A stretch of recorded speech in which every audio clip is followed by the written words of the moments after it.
Check, check. 1, 2, 3. She sits in the water about restart. She is 36.5 feet long, has an 18-foot beam, and goes about, okay, gather your thoughts. 40 knots. What is the depth? What is that called? What's your draft? Thank you very much. Yeah, exactly. You want to come sit on camera and see what your brain does? Draft, 2.8 feet. The draft, 2.8 feet. All right. We came out to St. Thomas and purchased her. All right, back up. Dad needs to get his story straight. All right. Take 3. We'll get the pizza pie dinghy in the background. She's a 1992 Dean Catamarans. Recheck.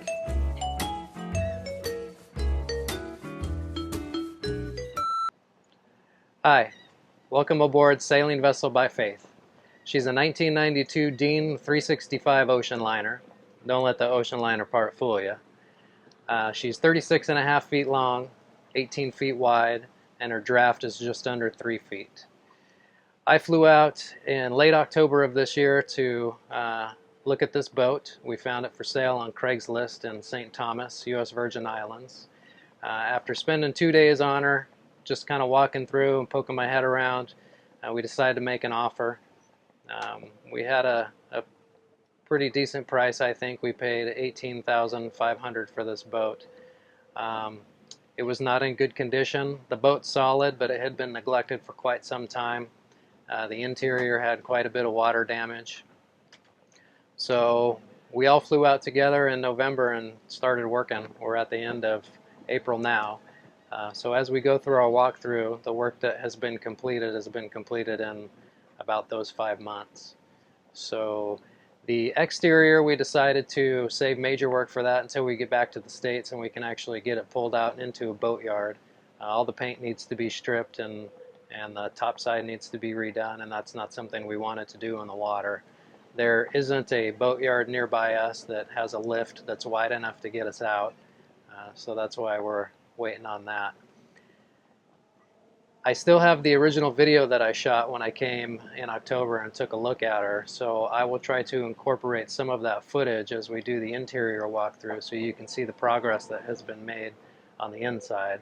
It looks like a completely different boat from when we started, and while we still have lots of detail work to do, a lot of trim work, caulking, touch-up paint, neither of the bathrooms we have completed. Even though we still have all that work to do, we've accomplished quite a bit. We've tackled major projects and we get the bulk of the work out of the way, and then instead of spending a lot of time on the detail work, we've just moved on to the next major project. So stick around. It's really windy outside, and I left my good audio equipment in Florida because we thought we were going to be out here for about 2 months. It's not the case. We're still here almost May, but I don't have any good mics, so I'm just going to have to utilize the mic on the camera. So if we get too much windage, I'll throw some captions in if there's anything that you need to know that I said that you missed. Otherwise, enjoy, and we'll see you on the other side. Alright, so we're coming at you from the island of Great St. James. We're currently moored in Christmas Cove. This is Great St. James. It surrounds the cove. It's actually privately owned. It's one of 2 islands, the U.S. Virgin Islands, that are privately owned. Just side note, that's the pizza pie boat over there. Delicious pizza. If you look across the bay at St. Thomas, we had a different view. We could look right through the saddle there and see St. John behind. And then on the other side of Great St. James, off to the east here, is Little St. James. So we're out on our forward deck, and we figured we'd start here. So I will walk you through, and we'll move our way aft, just to the back, and then we'll take you inside.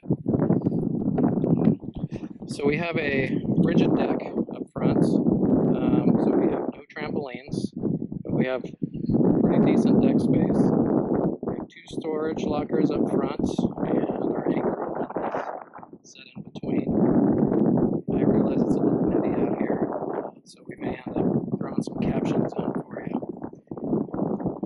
So as we look back, the secondary deck that you see here is actually the coach roof.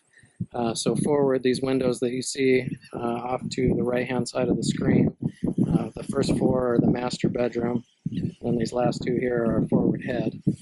So we're able to store quite a bit out here. As you see, we have the paddleboard, our fenders. These lockers are pretty decent size. This one is our anchor locker. It's got our anchor chain and rod. That's our extra sand anchor for when we get into a little bit shallower sandy water. We'll use that. The other locker has our propane tanks, and it's actually full right now. We store our trash up here until we get into town to dump. So to work our way back, we can either go along the side deck here, or we can walk across the coach roof. And that's kind of the family favorite, is to just hoof it up here and walk across the coach roof. You can see we still have quite a bit of room. It's almost like having a second deck up here. And got a decent amount of space between the main hatch and the mast.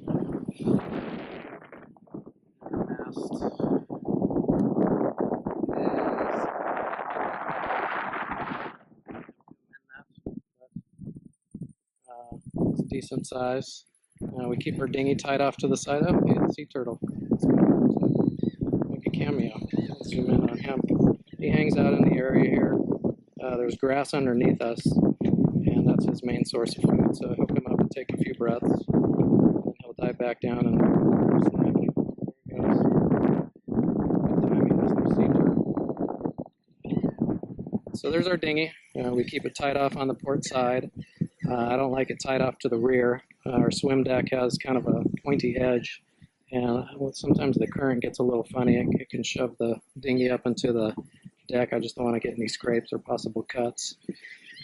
So as we walk aft down the side decks here, we come to the cockpit.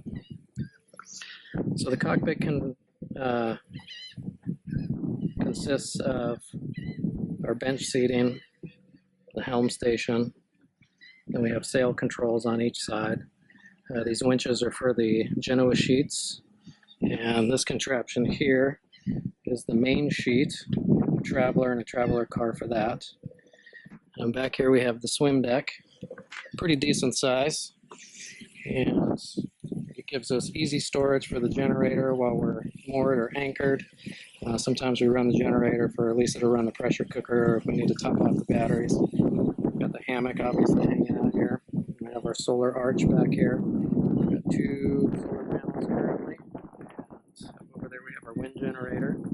That helps us on windy days. Today we're getting kind of double duty. So we've got a good breeze going and plenty of sun. So we step down and take a peek at the cockpit. It's got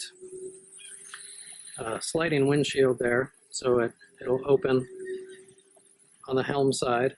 It's fixed on the other side, so that slide doesn't open. And we have rigid windows on the sides here. So when everything is closed up, it does quite a good job of keeping the weather out. And when we're not expecting any rain, which we've had this past week, we'll take the side windows out, and it really opens up the breeze through the cockpit and makes it quite nice. So we'll step in here to the helm. So the helm has our steering wheel, obviously, engine controls, and then our instruments. We have a compass and chart plotter, auto helm there, and the other instruments are depth finder, wind display, and that last one there on the right is an additional depth finder that is non-functional. We have a couple storage hatches here. This forward one houses our battery bank and provides easy access to the batteries. This aft part of the cockpit, underneath those tiles we have another big hatch, and that contains access to the bottom of the fuel tank, our Raycor filter, And there's plenty of storage back there. We can actually fit the generator down in there and a couple jerry cans. So it's kind of the gist of the cockpit. Over on this side, in addition to the Genoa sheet winch, we've got this additional winch here that's for the roller furling line. And we're actually waiting for a replacement for that. But that'll be run back here so that we can furl and unfurl the sail from back here, which is pretty handy. So we'll go ahead and step inside. The girls are in here hanging out. So the companionway leads into the settee area. Say hi, kids. Hi. So the settee is a nice bench style. The table legs are solid. We'd eventually like to modify this table with legs that'll drop so that we could drop the table down and make it into a guest bed. And the sides of the table, these leaves drop down to give you easy access in and out. Got little bookshelves to the rear. That's our main hatch that we saw up on the coach roof. So if we turn, it's kind of tight quarters in here. But if we turn, you can see we've got our little entertainment center here with the TV, sound bar. We can hook up any of the laptops to watch movies and whatnot. Below that, we have our Xantrex inverter / battery charger, our VHF radio. If we step down over into the starboard side, Lauren's room, it's back here. So here's Lauren's room. She's got a nice, decent sized bed, hanging locker, and then lots of other lockers along the side here. She got robbed a little bit though. This locker here houses the water maker, I'm sorry, not the water maker, the water pump and filter. And then up here behind her pretty picture that she hung, we have access to the back side of the electrical panel and our solar charge controller. So we step out of her room, we have the navigation station, and I've kind of modified this into my workbench. It's got plenty of storage. It's got lots of projects in there that aren't complete yet. Next to that, we have our air conditioner that we kind of custom mounted here, so it's at a good height to blow a nice breeze across. Our new fridge that we just replaced. We had another one that, through all fault of my own, got ruined, so we ended up replacing it with a little less expensive one from Home Depot. We're fortunate to have a Home Depot here. So along this side of the hall, backing up to the settee, are storage compartments. That's where I keep all my tools. It's wonderful that I have this tool storage. I'm not quite sure what I would do without it. And these run the full length of the settee. More storage. So we continue forward. That's our forward head. And around the corner here, let's see what kind of camera work I could do.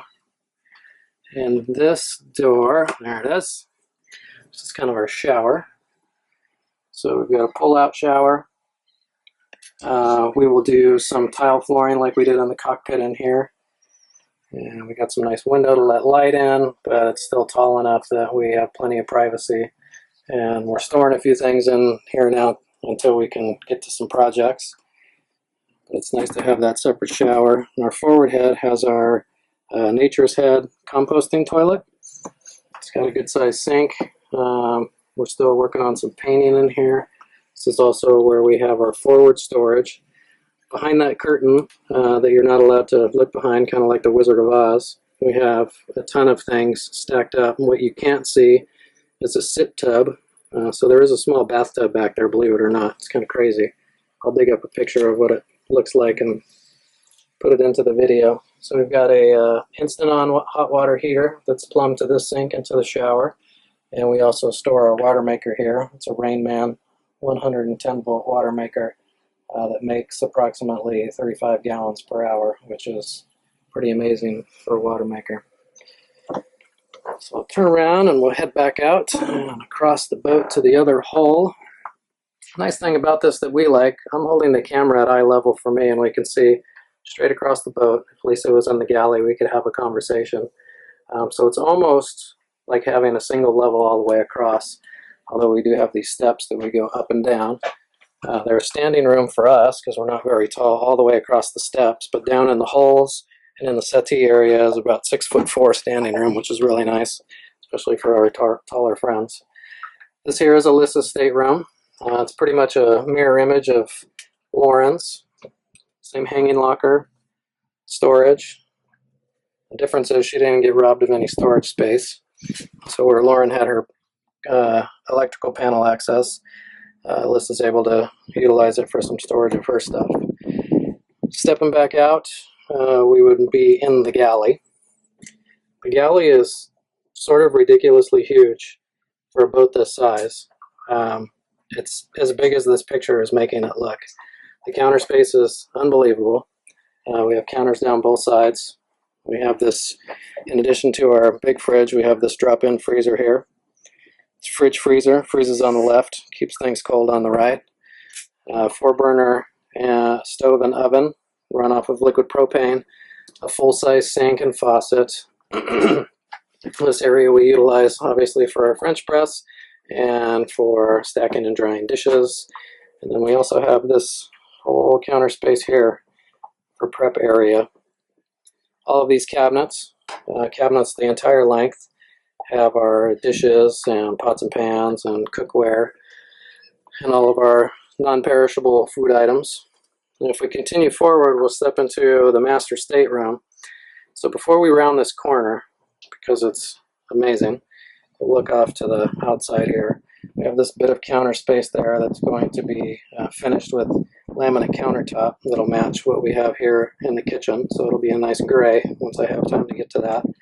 We have storage lockers down here, hanging locker all the way forward, more storage lockers down here. We have more storage compartments forward. And as we round this corner, what the amazing thing is, this is a king-size bed. Yes, a king-size bed and a 36-foot catamaran. So what makes this boat unique, if you look as we step all the way through, we have these through windows that help get some nice fresh air in here. So the standard Dean C365 layout, where this quasi beam runs down, that would be an actual bulkhead that would separate two identical staterooms up front that would both be probably a full-size bed on either side, and we wouldn't have that large bathroom. Those doors are, not quite sure why they're there, they're kind of comical, but they lead into that forward bathroom. We actually open those up on breezy nights when we're not expecting any rain, and it gives us a nice cross breeze through the master stateroom, which is kind of nice. As you can see, we don't have any hatches in here other than this one that's almost at the entry door. So for us to get a breeze, we rely on our port lights and our little fans that we have hooked up here.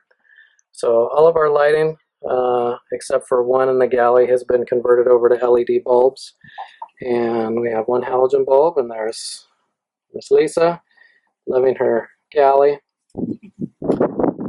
So that's pretty much it. We have lots of nooks and crannies behind this back storage. Behind this back cushion, there's storage back there too. We can lift that out. That's where all of our holiday decorations are currently. And in the settee table, that lifts out. We've got games and cards and stuff like that that we store in there. So there's lots of storage. This boat would be extremely easy to make overweight, I'm sure, if we filled everything up. We try not to. Even this step here lifts out for additional storage down there. So the flooring that we chose is very similar to what we had on the houseboat. If you've ever been out to Lake Pleasant and got to visit that, it's the same style, Home Depot special, but it's nice and waterproof. It was easy to install, it's easy to replace, and super easy to maintain. So that's pretty much it. So step outside, you can see the gorgeous view that we've been enjoying here at our time in Christmas Cove. So thanks for tuning in, and we're curious to hear any questions that you might have about what it's like living here or the work that we've done on the boat. Feel free to leave a comment, and if you have any ideas or suggestions on future projects or things that we could do to change the boat, make it prettier, make it safer, whatever, or you just want to converse a little bit, please, please, please feel free to drop us a comment. We will get to every question that we have in a follow-up video, and I guess that's it. So thanks for tuning in. It's a pleasure spending a few minutes with you. Life's been rough on some of these projects that we're doing. We're still working on getting our engine fixed, but it looks like we may be only a few weeks out from having 2 functional engines and to actually start back. I just hope you enjoy this video.